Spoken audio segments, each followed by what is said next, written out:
Are you also disappointed with what is happening in the Labour Party? I'm not a member of the Labour Party. Kenneth joined the Labour Party, so it was his business what was happening there. I am a citizen of a country that is not yet born. Peter Obi is a man that I admire a lot. I don't expect him to dictate what should happen in the Labour Party. When did he join them? As of today, if there were to be a presidential election, Peter Obi is the person I'll still queue behind, because I believe in his capacity to take Nigeria in a non-violent manner to the revolution that I desire. I wish to see Nigeria turn around, and I don't want to see that happening violently. And I believe that Peter Obi has the mass appeal and the capacity to unite this country behind a vision for a better future. That is the basis as at today. Amazing. Did you hear Dele Farotimi? Did you hear his response to Kenneth Okonkwo? I know that anywhere Kenneth Okonkwo is at this moment, he will regret why he ever turned his back at Mr. Peter Obi. This man is a man of truth. He's a man of peace. I want you guys to listen to him. Are you still with Peter Obi? Do you hold similar notion, or what do you make of that kind of situation where he thinks what is going on in the Labour Party needed a firm and a very, very strong handling, but he didn't see that that Peter Obi was able to handle that situation the manner in which he did? Are you also disappointed with what is happening in the Labour Party?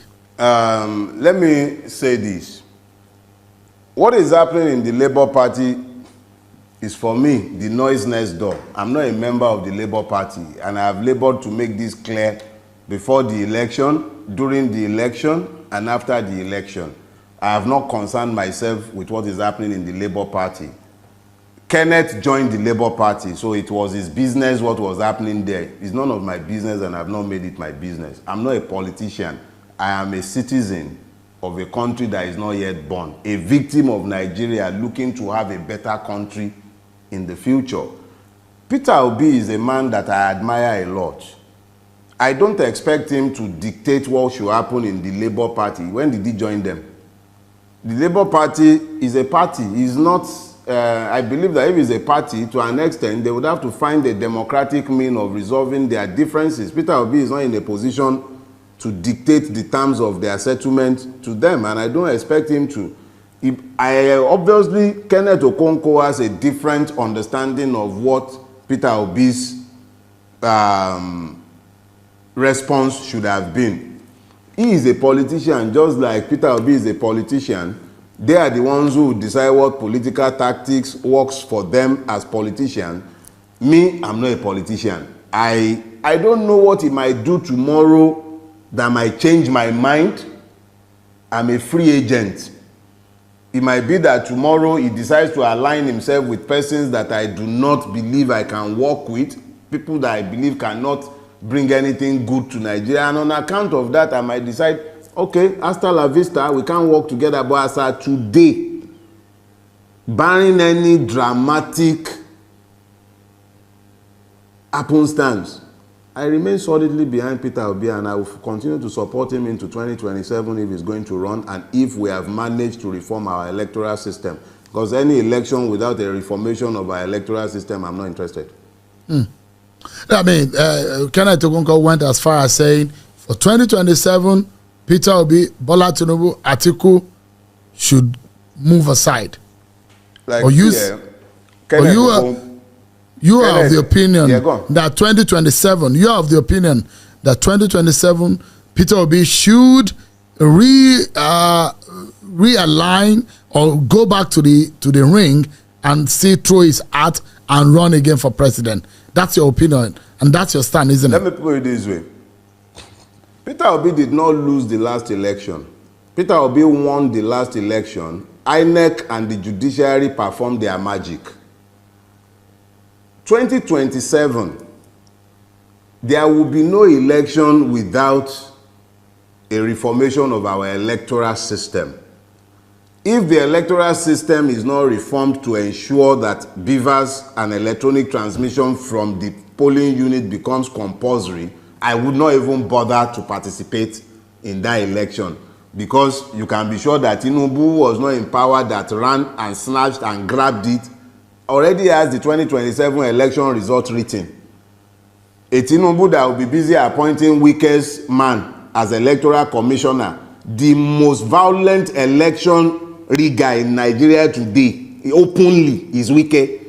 That is the person whose proxy was being appointed as that's a weighty allegation. Electoral commissioner. That's a weighty allegation. I said it because he's on video. Now I beg she will stop being politically correct. There are multiple videos and audios of Wike enforcing his political will in Rivers State over and above the sovereign will of the people of that state. Violently too. So this is not, please, I don't do beer parlor talk. No, because and when you need to balance things, you can.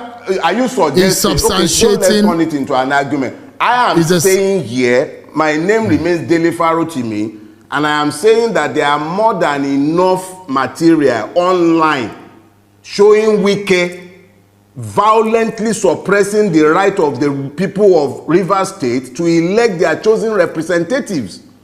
And I am saying that his personal aide, his person, has already been appointed a resident electoral commission since Tinubu came to power. So how can you be talking about a free and fair election in 2027 when it's already a fait accompli that without consequential amendment of the Electoral Act, without a consequential reformation of our judicial system, the same madness that took place in 2023 will repeat itself in 2027. If we do not tell ourselves these basic truths ahead of time, how can we even hope that anything will change? We have to be unapologetic and unrepentant in pushing the truth in their eyes. As I've told you, the truth is both a sword and a shield. I love wielding it as a sword and smashing them on the head with it, and I don't care for their feelings.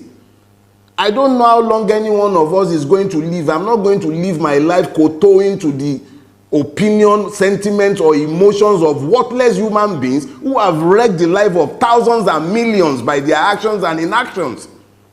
So we cannot be talking about an election in 2027 in the presence of the multiple madnesses that have remained with us, in the presence of a situation where a corrupt INEC chairman will open his mouth and blithely declare on national TV, go to court.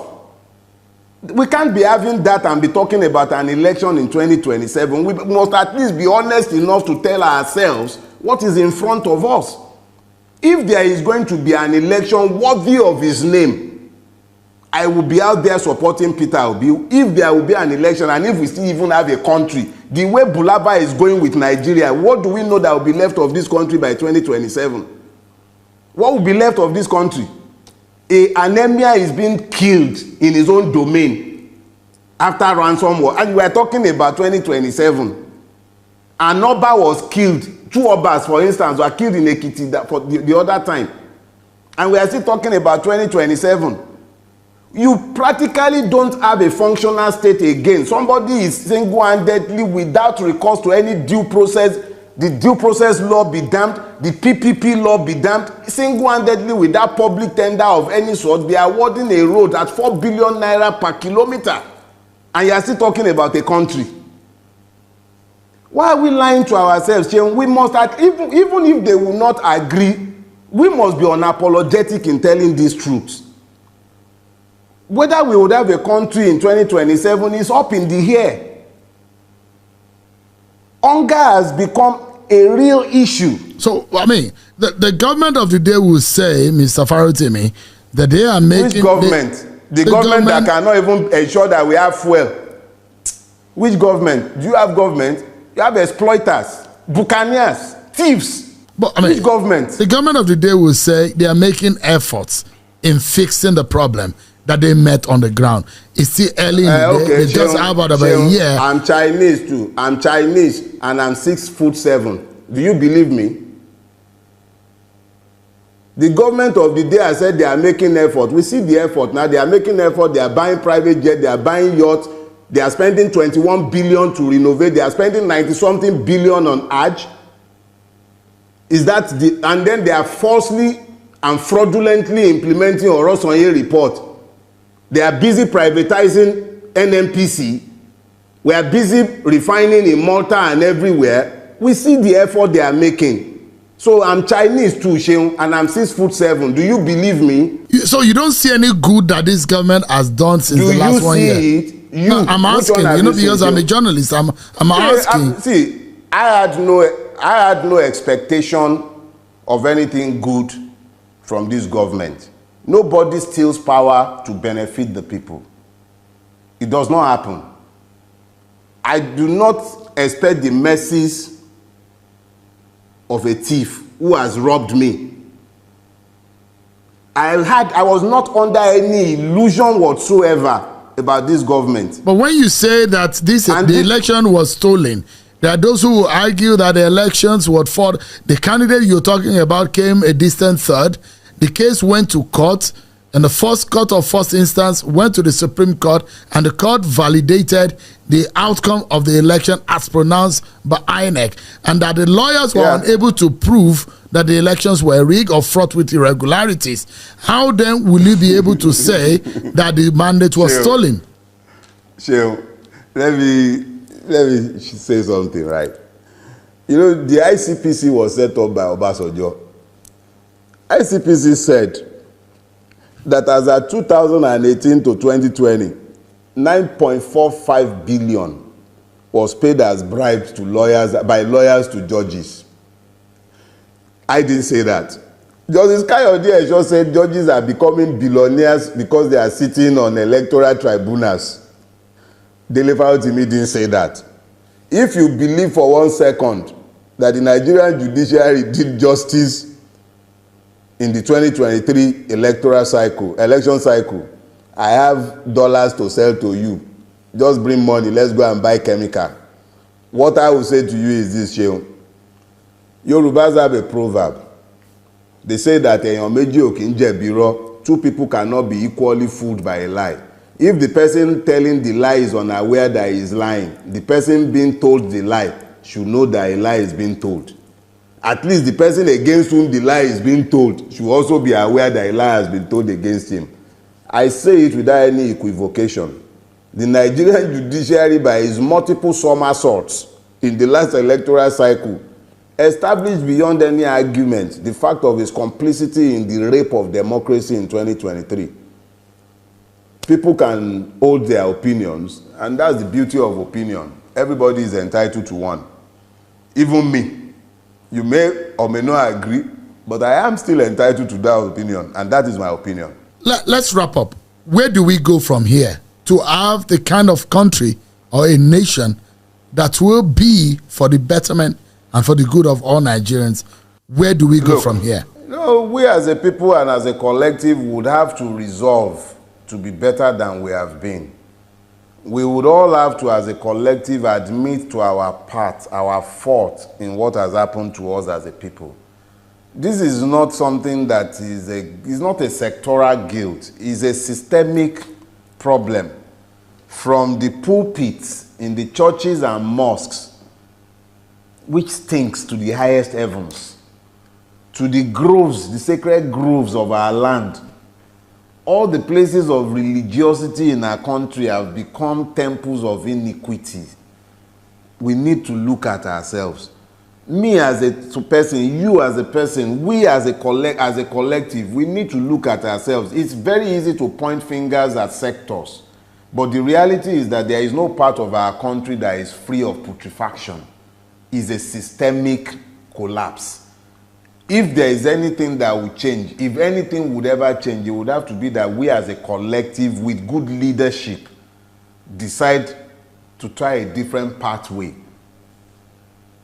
Outside of that, what will happen is that by the time Kekere Ekun is leaving, you will be asking me or someone else again if the new acting CJ would be able to change the system. No single person can change Nigeria. It will take the collective resolving that they are tired of where they are before anything would ever change in our country. It has taken the collective to normalize the madness that we have become acculturated to. and it will take a critical mass, if not a majority, if that madness is going to ever change. That's what I've seen about this. Mr. Dele Farotimi, retired lawyer, a farmer, and a Nigerian. Thank you so much indeed for your time on today's edition of the Micron podcast. I appreciate it. Thank you.